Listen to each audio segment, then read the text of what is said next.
Assalamualaikum warahmatullahi wabarakatuh. So we are going to begin a reading of Professor Syed Muhammad Naqib Al-Attas' work in relation to science.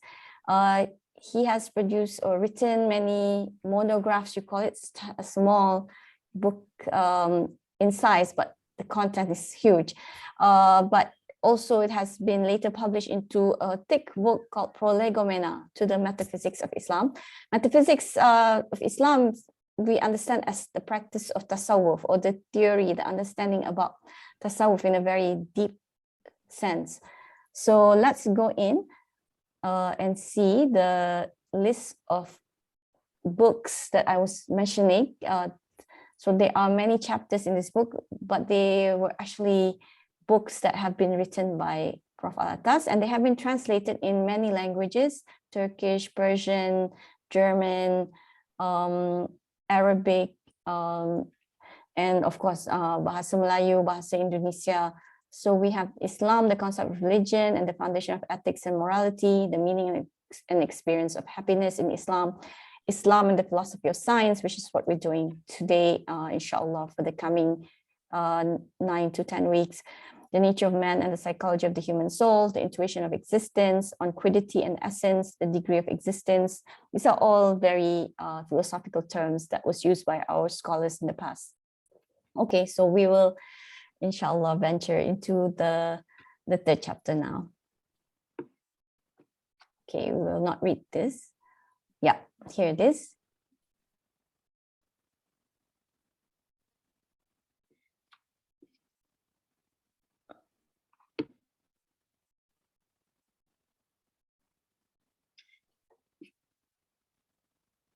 Going to the first page. It's going down a lot.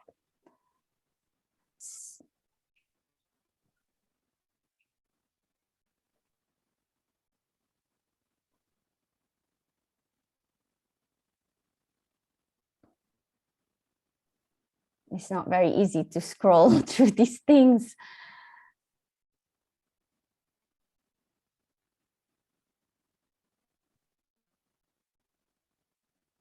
Yep, the next one, number 6, I think.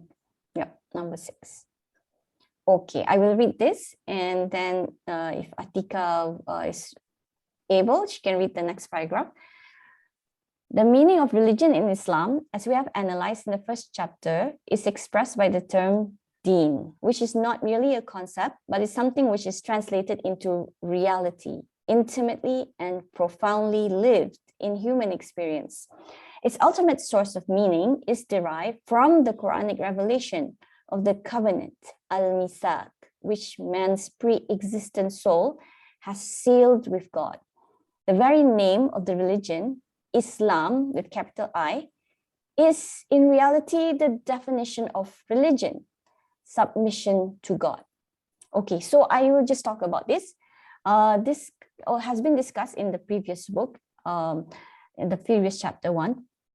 And the term deen, which Allah has chosen in the Quran to mean religion, and the meaning of religion for Muslims is different than other religions, because for us, religion is belief in the heart, belief in the mind, and practice, and the whole way of life of an individual as well as society.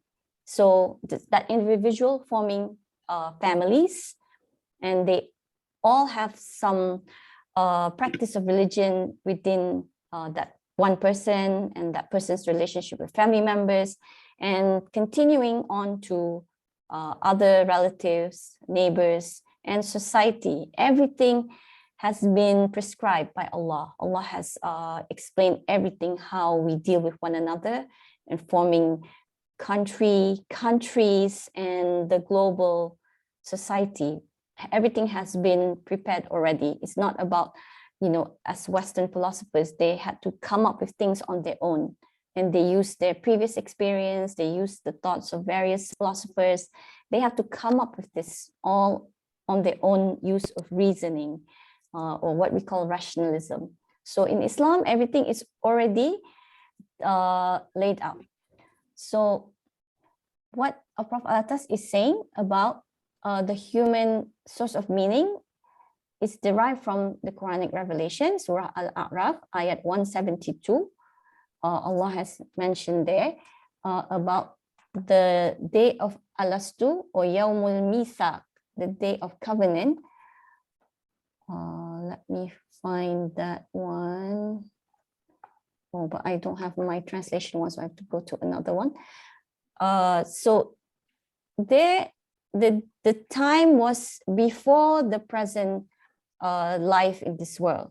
And it was before time, because we believe that time is also an invention of Allah, that Allah created time before there was any concept of time. That's why the Quran is devoid of any concept of time, that sometimes Allah talks about the past, sometimes Allah talks about the present. All of a sudden in one ayah, he's talking about the akhirah, punishment or reward in the hellfire and the paradise.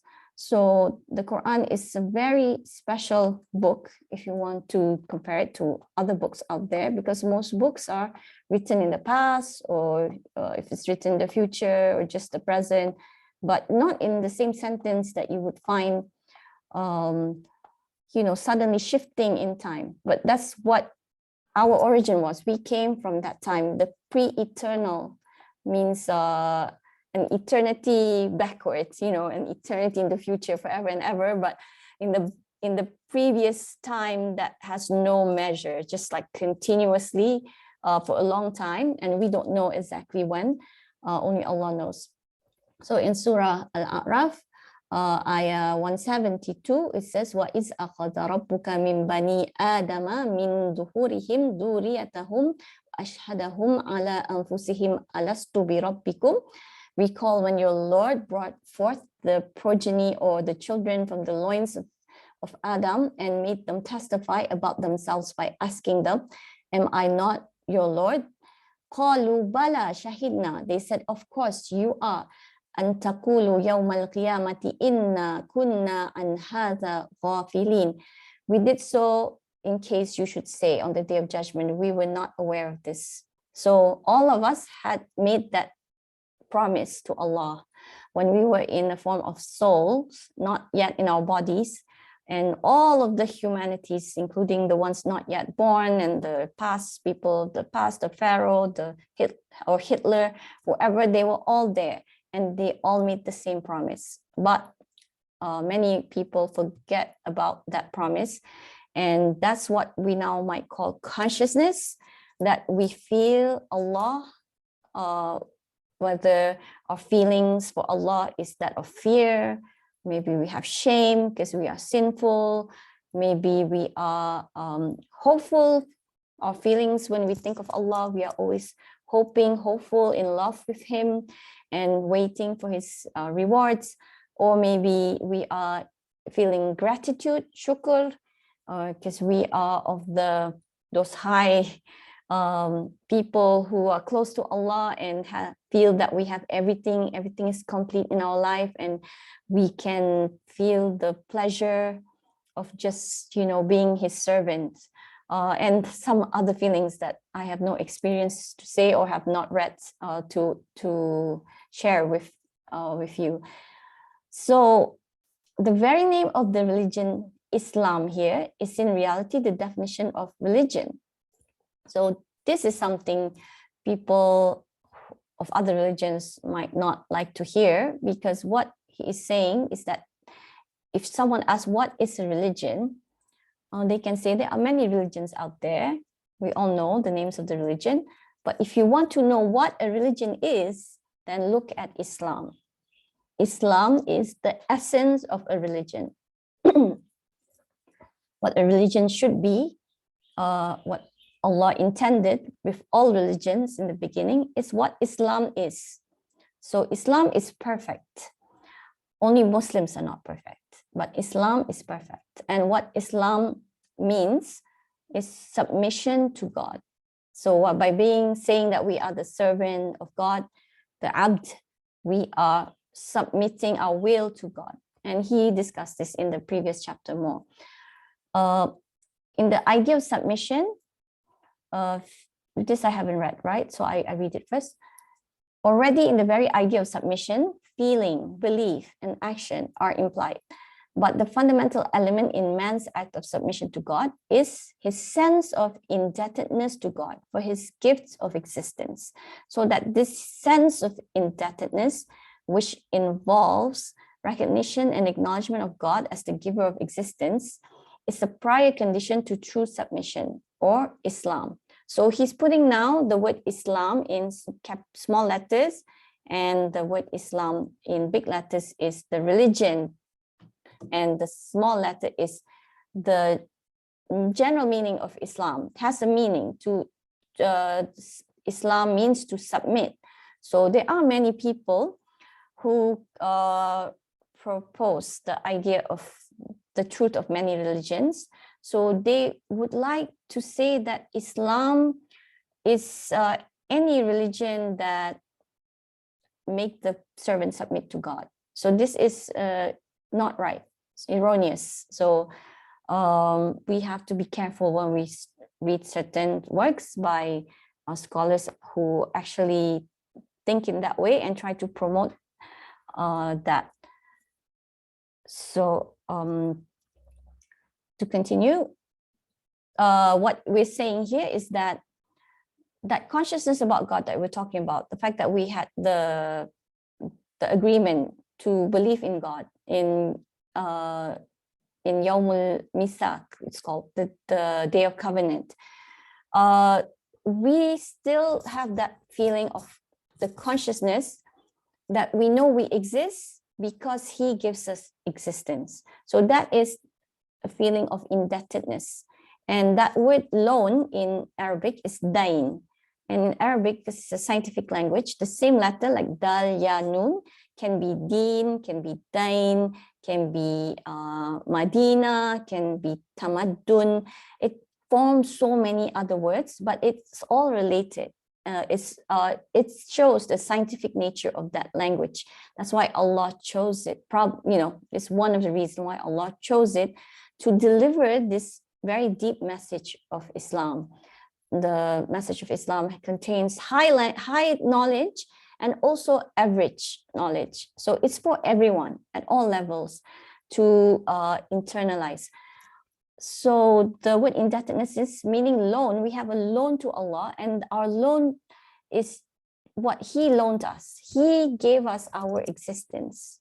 And to pay him for that, he only asks us to submit to him as a way to be thankful for existing in this world. So how do we do that? So I'm continuing here from this line that has the dash and the word which. Indebtedness, which involves recognition and acknowledgement of God as the giver of existence, is a prior condition to true submission, or Islam. The ultimate aim of religion is for man to return to the state in which he was before he existed. And this involves the quest for his identity and transcendent destiny through right conduct. So as he mentioned, there's the element of feeling, belief, and action. So in Islam, we have Islam, Iman, and Ihsan, as the hadith of Jibril. It's the famous hadith of Jibril, where we have different levels of progression. To have Islam is just to execute what needs to be executed. It could be that you were just a nominal Muslim, Muslim by name, but Alhamdulillah, a Muslim by name who fulfill the pillars of Islam. That is already very good. But without truly understanding and feeling that certainty. So to have certainty is to have Iman or belief. That is another level. And to practice everything at the level of perfection is Ihsan. And that is defined as to worship Allah as if he sees you, even though you don't see Allah. So constantly being aware of Allah, consciousness that is in every step of our actions. So this submission involves these feelings, this belief in the heart and the mind cognitively, and the action. So to recognize and to acknowledge through saying, feeling, and acting upon them. So in this way, we can search for our identity, as mentioned before, that we have this consciousness, and some of us don't have strong consciousness of God. They don't really feel it, so they want to know who they are first. As a famous saying of Imam Al-Ghazali that many says is a hadith mutawatir from the Prophet Muhammad sallallahu alaihi wasallam, but some scholars of hadith do not have that category to recognize it as a hadith, so there's a controversy. But saying one who knows his self knows God. So in order to get to know God, we get to know ourselves first, our soul within, and that is knowing the identity that we are not from this world. We have a high origin. The story of Prophet Adam tells us about that, and that we want to go back. We're supposed to go back, but the shaitan is the test that always gets in our way. So this returning is what life is all about, and it involves the pursuit of true knowledge, the understanding of God's sign and symbols in the pages of the book of nature by means of the guiding light of his words, and interpreted in the sacred person of his messenger. It also involves the application of the sound senses to the experience of reality, and the application of the sound reason to the apprehension of truth. So therefore, how do we return to our abode, to our original home, Jannah? That needs knowledge. That's why the first revelation says Iqra, to read, is in relation to knowledge, to seek knowledge. And what do we want to know about? We want to read God's signs and symbols in nature, and also his words in the Quran, which is not just interpreted by us, not just us reading the Quran and deciding what it means, especially if we know Arabic and we think, here's what it's saying, but it's interpreted by the sacred person of his messenger. The role of the messenger is very important. There are people now who wants to get rid of hadith. They want to just focus on the Quran and say, this, too much confusion or whatever the reason is, but you cannot, because Allah has chosen, and of all the prophets, Prophet Muhammad is the last and the most perfect man. And he is, in his being, reading the Quran is not like anyone reading the Quran. It's not the same. Anyone reading the same thing does not interpret it in the same way. So we need that interpretation from the Prophet Muhammad sallallahu alaihi wasallam, which he has taught to his companions, and among his companions were scholars of tafsir, or the interpretation of the Quran. So we need this, but there are other ways of seeking knowledge that will contribute to our worldview and how we view everything and the challenges, the new challenges that come. And this needs us to use our sound senses. So it's not just our sensory organs, but it has to be sound. So if it's not sound, then we can just benefit ourselves, but we cannot share that knowledge with others. How we experience the reality. Everyone have experienced reality based on their organs, their reasoning, how they view it, how they understand it. And we want to learn from the best among us in order to, and the guided ones among us. And the application of sound reason also, because we are not told to just read the Quran and accept everything at face value, but we use reason in approaching the knowledge from God, and also in approaching everything, the sign of God. So yeah, please, if you have any thing to say about that.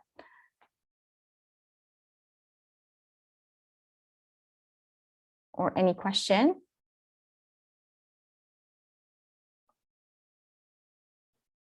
Okay, nothing for now. I will just ask Atika to read the next paragraph. Is that okay? Just a question. Okay. Are you saying that when you are already a believer, that you will have this consciousness that you existed before, and you remember the fact that you has existed before at the covenant time? It's more from what I understand. I mean, I'm not saying this is the right answer.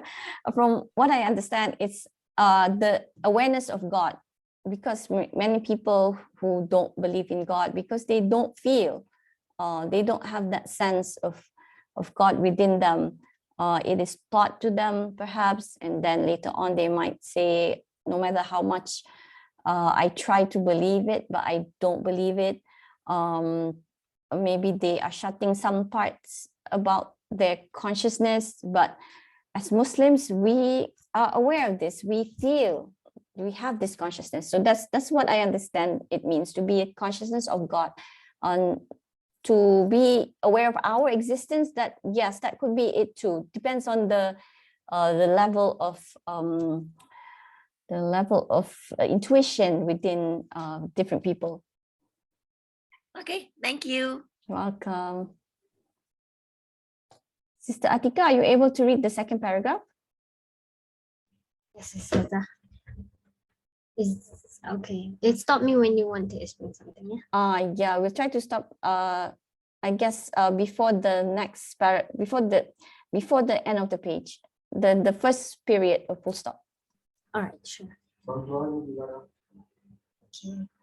All right, religion, Islam, and belief, Iman, are not identical, but they are mutually inseparable and indispensable.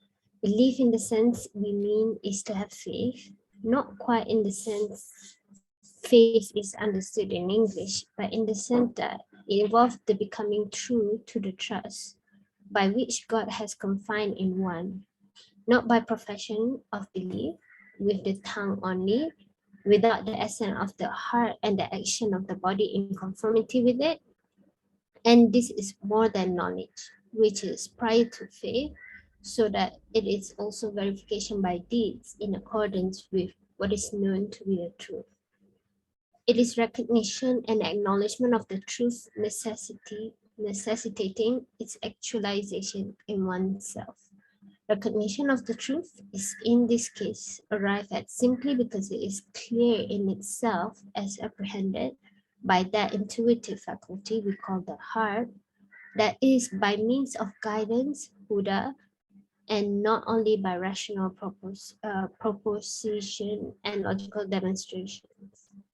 The truth is at once objective and subjective, and the objective and subjective, like religion and belief, are inseparable aspects of one reality.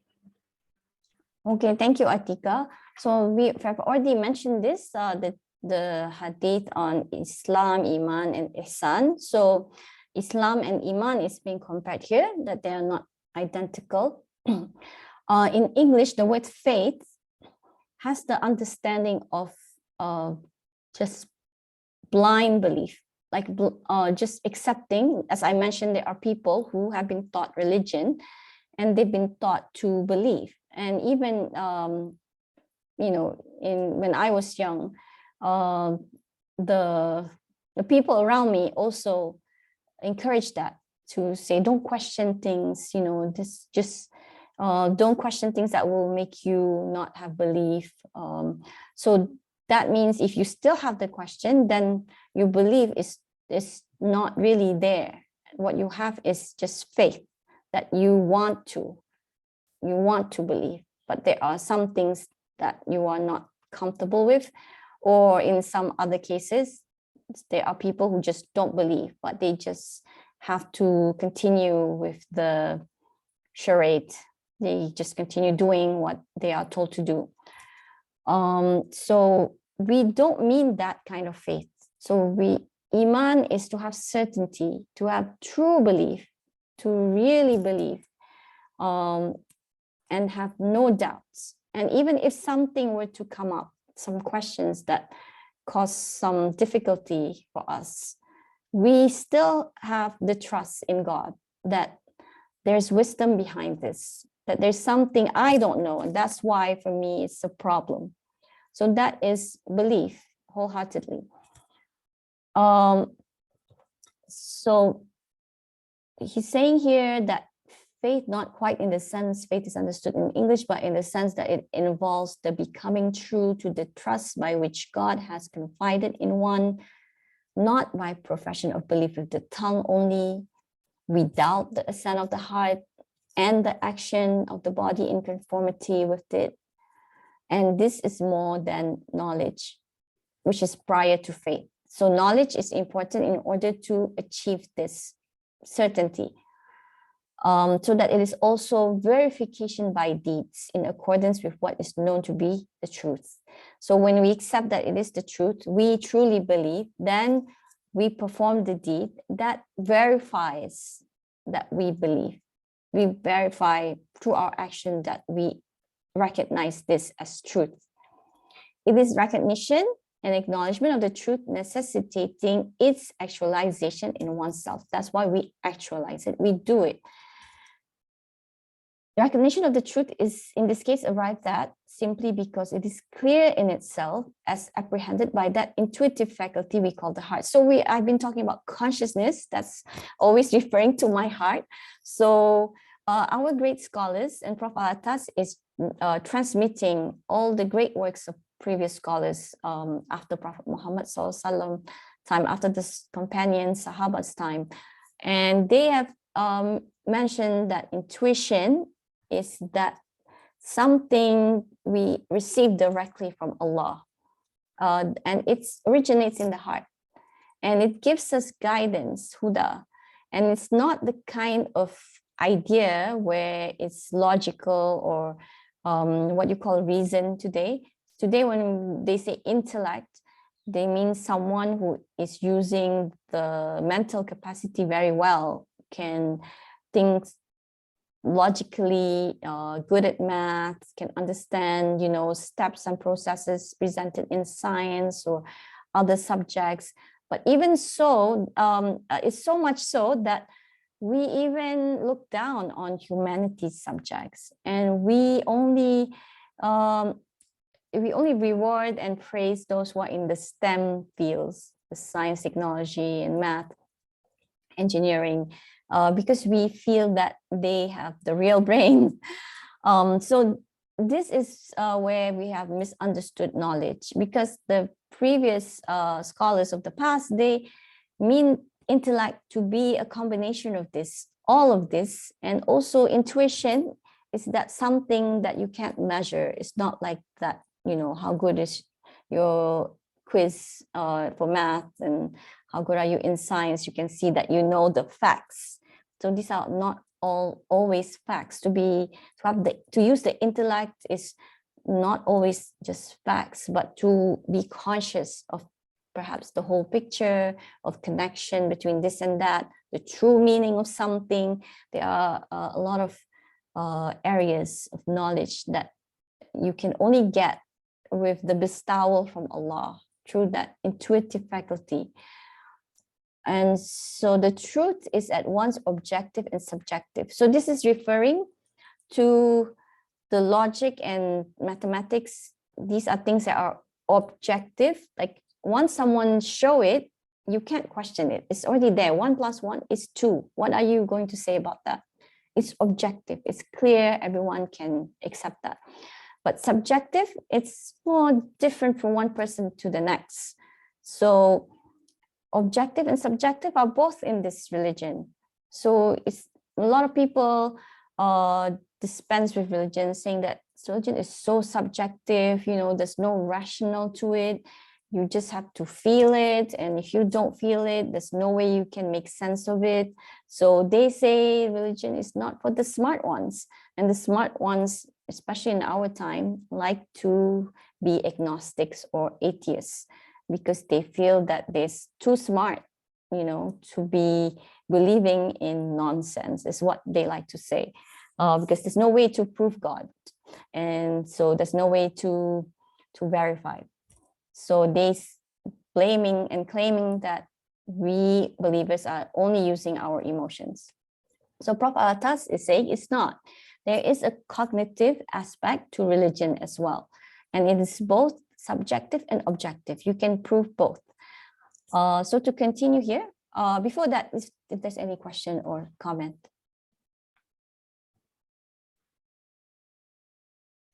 I can put your picture here. Okay, so we'll continue then.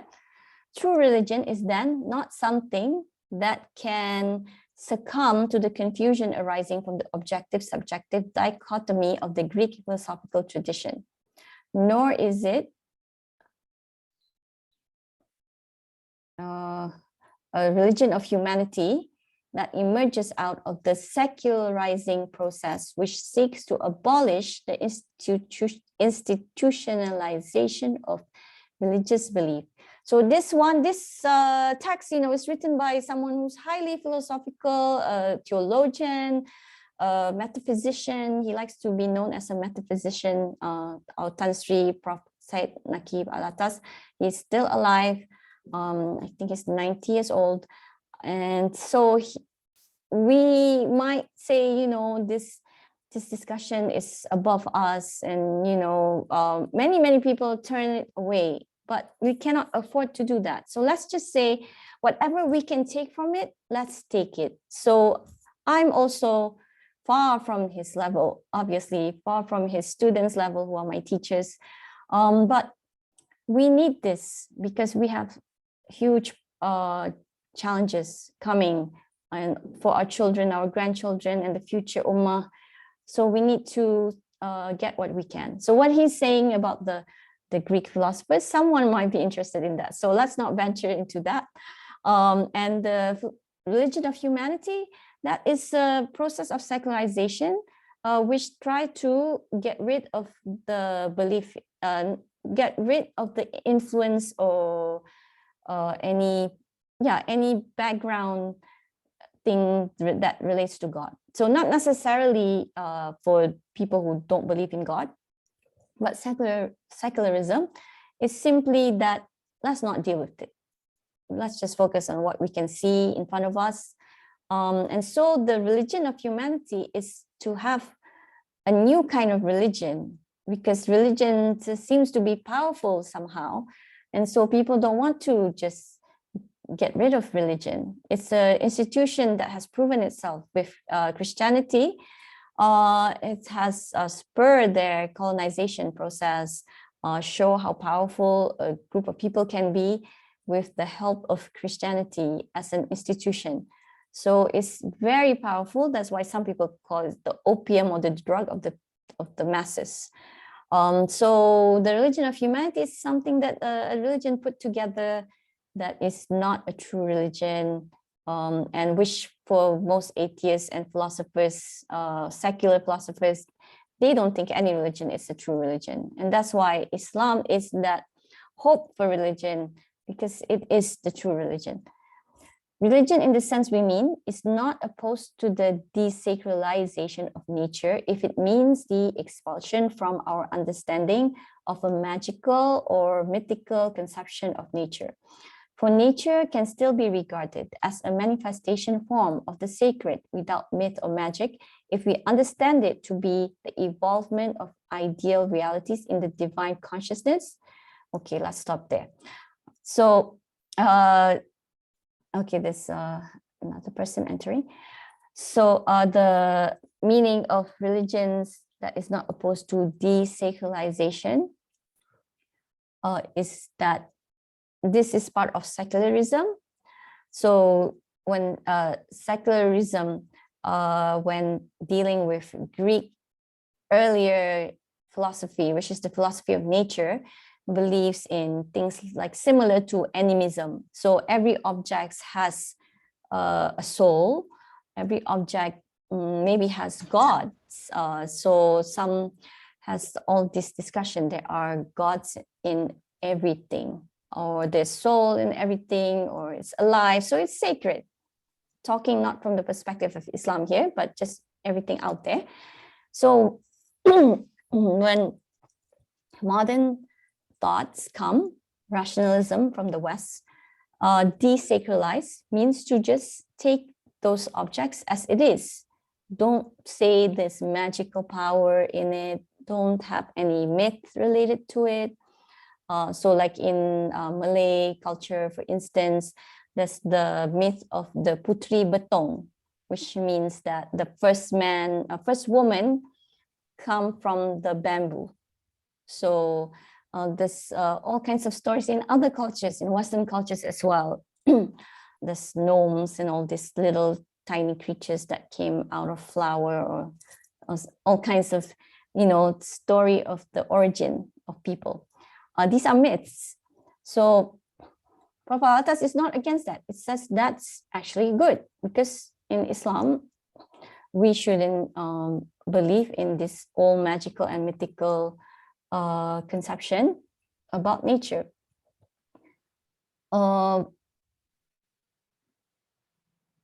So if we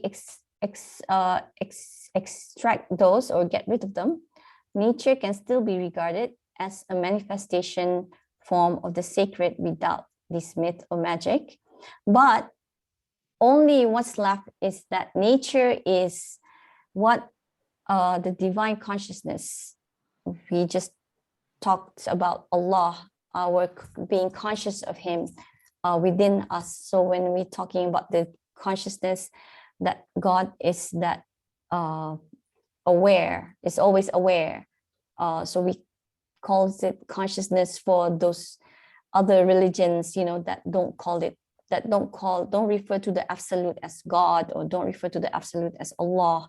But we mean this, that Allah is a divine consciousness, and within every object that Allah created is a result of what He already envisioned, He already planned in His, consciousness. And we might say for us, it's our mind.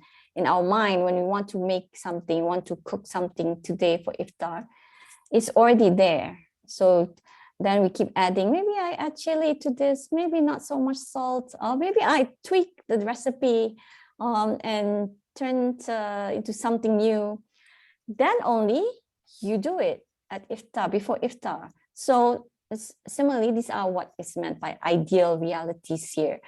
The ideal realities is the thing in the mind. So we are referring to the absolute, to Allah, that Allah has many, many things that we are not aware of as human beings.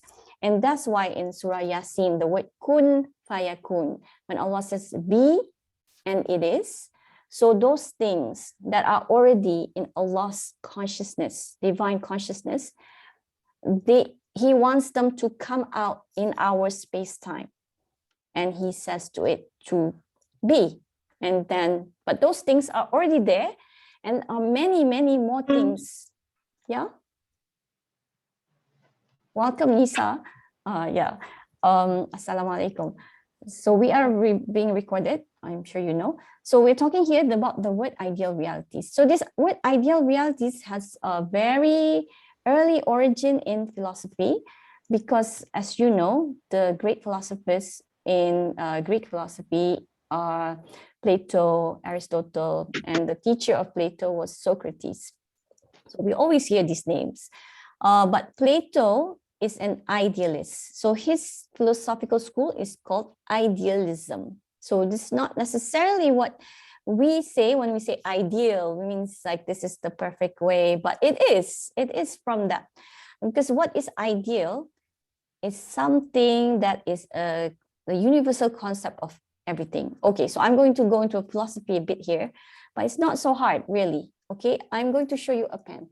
So I have a red pen and I have a digital pen.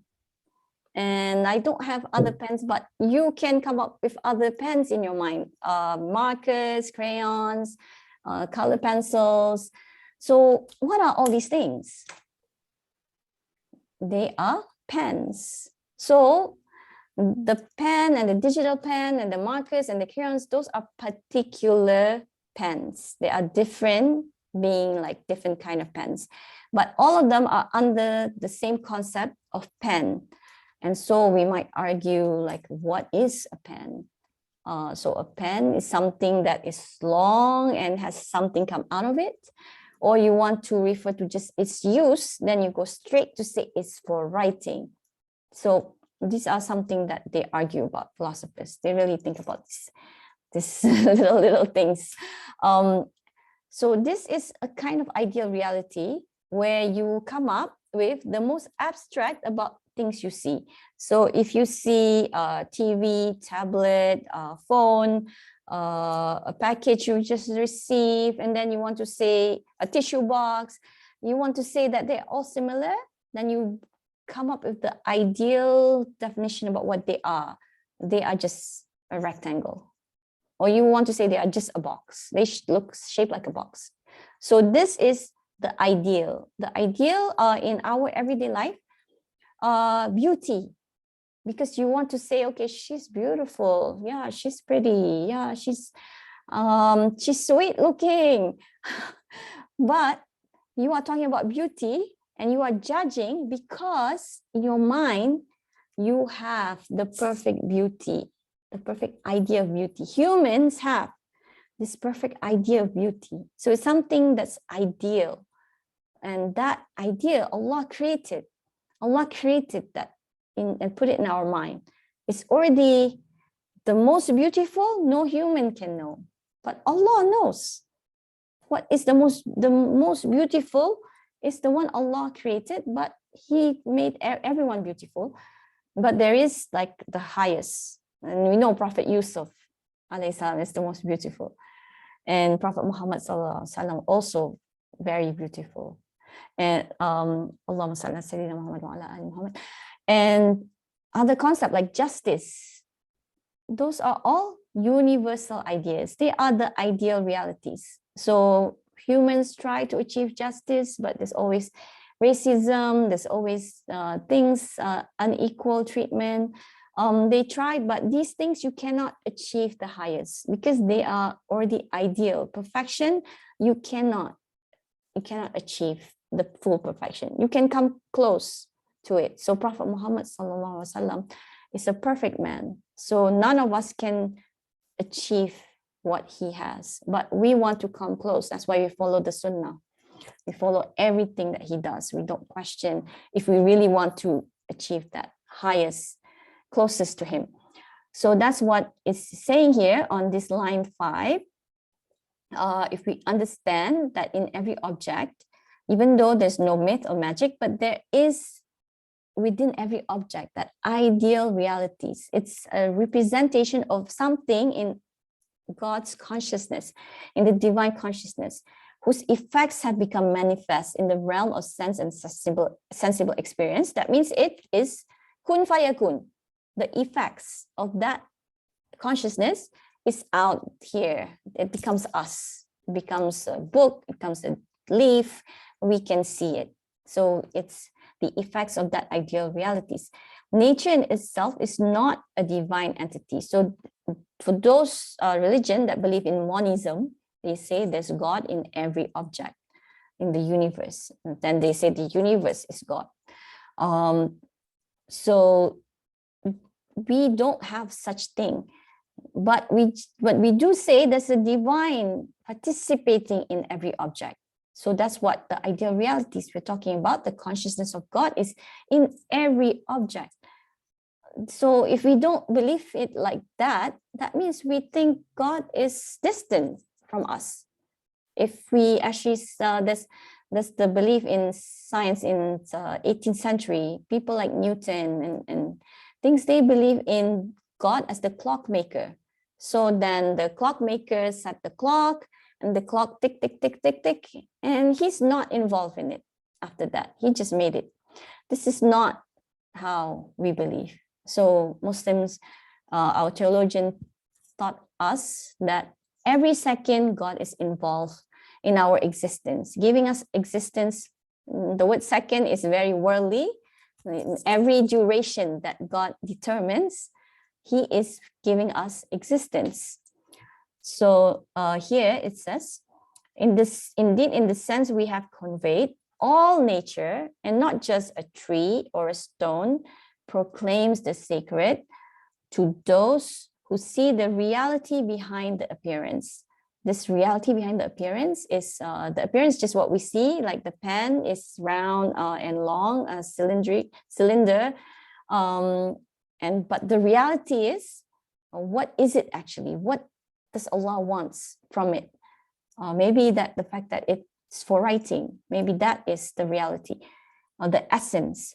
Religion is only opposed to desacralization if it means the obliteration of all spiritual meaning in okay, sisters who needs to go, she can just leave. Yeah, I don't read the message. 5 more minutes.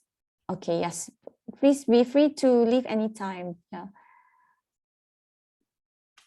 Okay, so to continue that, religion is opposed to desacralization if it means the obliteration of all spiritual meaning in our understanding of nature, which is what science is about, modern science. And to continue, the restriction of our way of knowing to the scientific method as advocated by secular philosophy and science. So he will talk more about this at length. So we have children, they learn science, we all learn science, we have no choice about that. We're living in this scientism, world of scientism, where science is taken as the authoritative knowledge. So anyone who makes fun of vaccines, for whatever reason, you see how people treat people now with science. You cannot say no to science. I mean, I'm not trying to get into a controversy about vaccine, but I just see how in among family members sometimes, you know, like if you trying to say, oh, he doesn't want to take the vaccine yet, then it'd be like, you know, the science part comes and judge.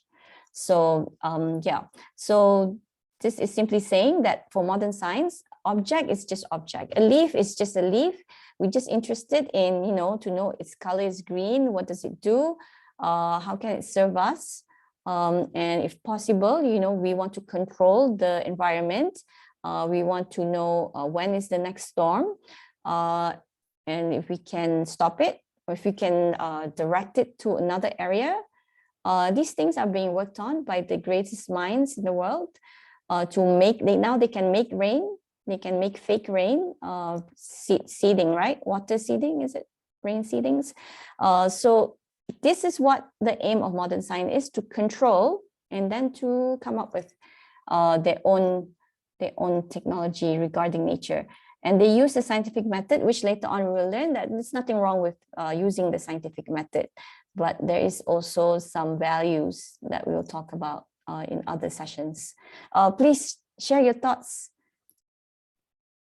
We can give a few more minutes, even though it's already almost 11. Actually, I just wanted to add on to your example of your pens just now.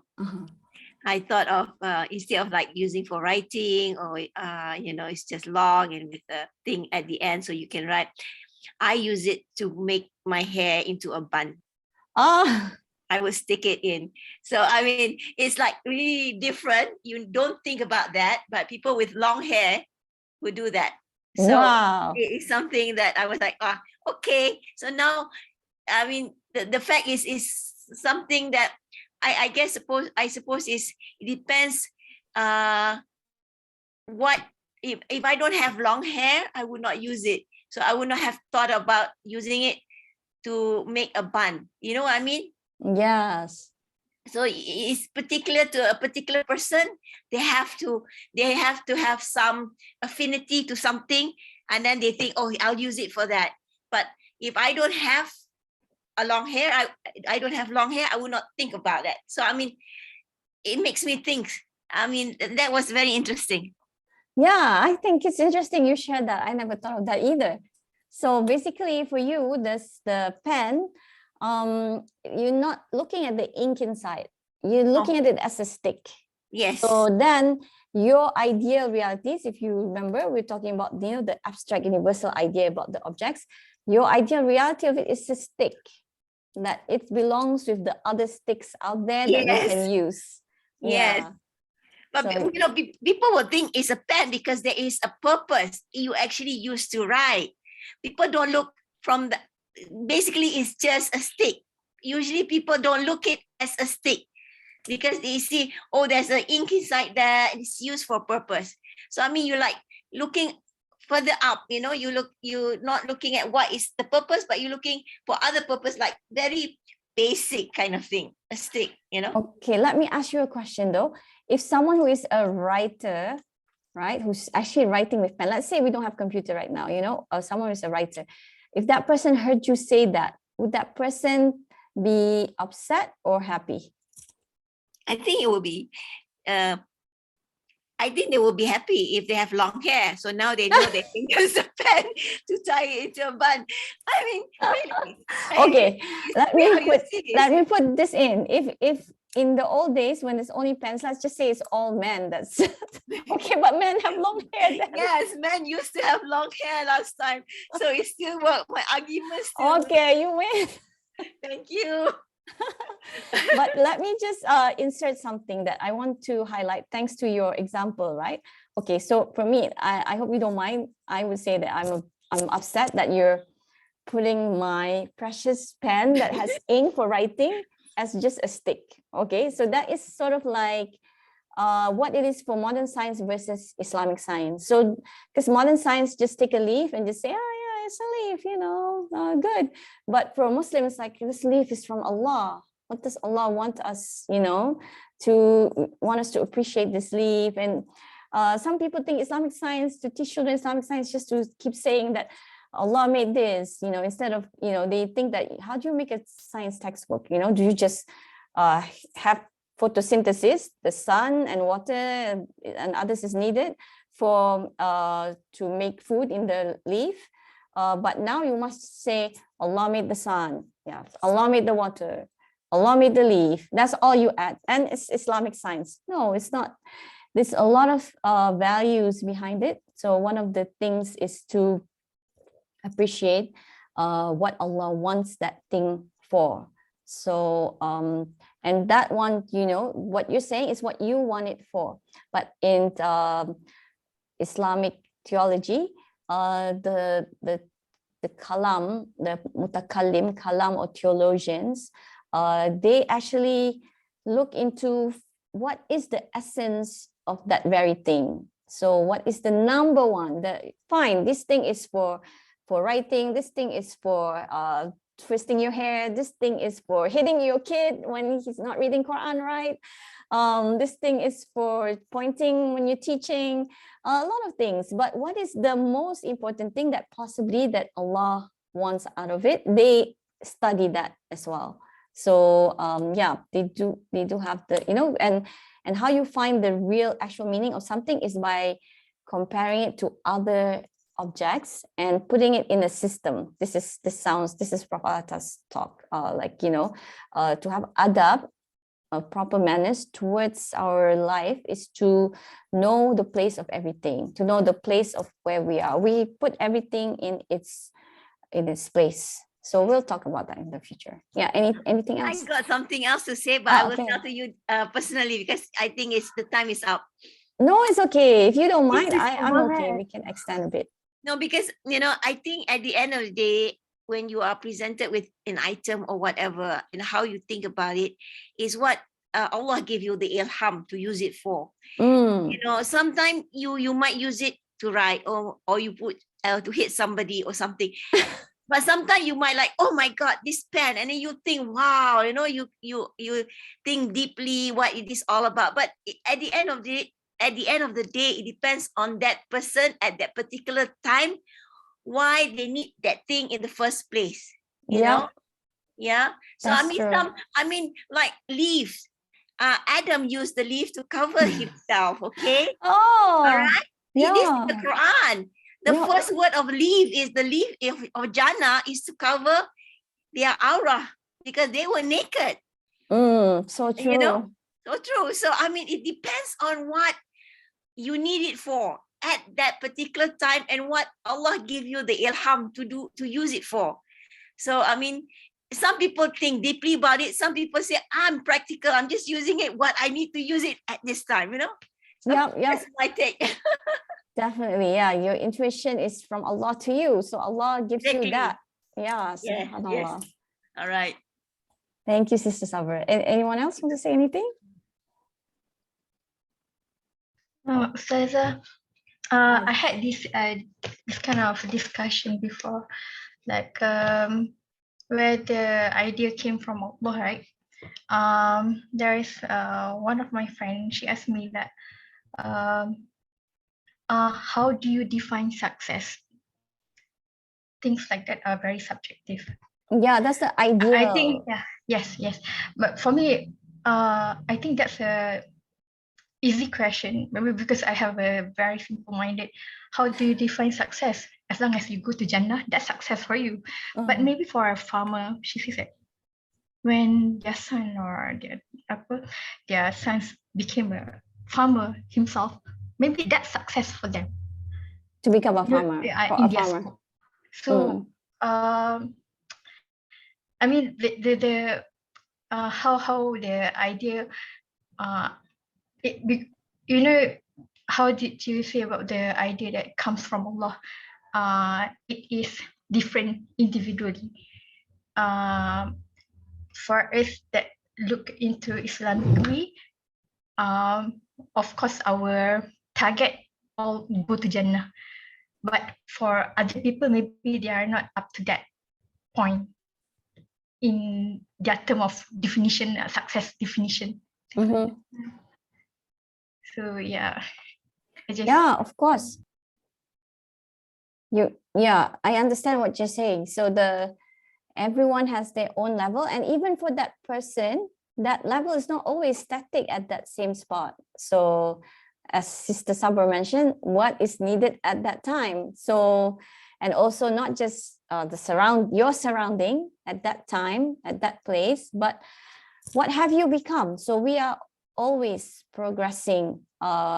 People like to say the word progress in terms of materialism and also the way of ourselves. As we know, we live in a social media age where we want to present us the best, the ideal, but the ideal that we present is actually the worldly ideal. We want to present the best of that worldly ideal all the time. But the truth about progress is our ruh, our spiritual attainment that affect us. So that same farmer who aims to be a farmer, maybe in a few years' time, then he feels he has achieved that success. So maybe he wants to move on to be a mentor to other farmers, or I mean, this success will change, right? So yeah, I totally agree that it depends on the person, but still Allah has the ideal and the highest form, and we can attain to that, which is what you said. For us, the simple way to say is just attain to Jannah. But how do we? Because Allah give us different roles in this world. If Allah give us the role of a mother, and we're hung up on being a man, all the time we're always comparing men and women and always saying, oh, my husband got to do this and here I am again. Or even a man who says, oh, there you are, I'm going to the Friday prayer with all those COVID people who might infect me, and you're questioning what Allah has already given you. So the idea of success to go to Jannah is within what Allah has given you. So you try your best in that sense, like the farmer. Yeah, anything else? All right, so if there's no question, then we will close for today. We'll recite the dua, kafaratul majlis. Subhanakallahumma wa bihamdika, asyhadu an la ilaha illallah wa asyhadu anna Muhammadan abduhu wa rasuluh. Assalamualaikum warahmatullahi wabarakatuh. Waalaikumsalam warahmatullahi wabarakatuh.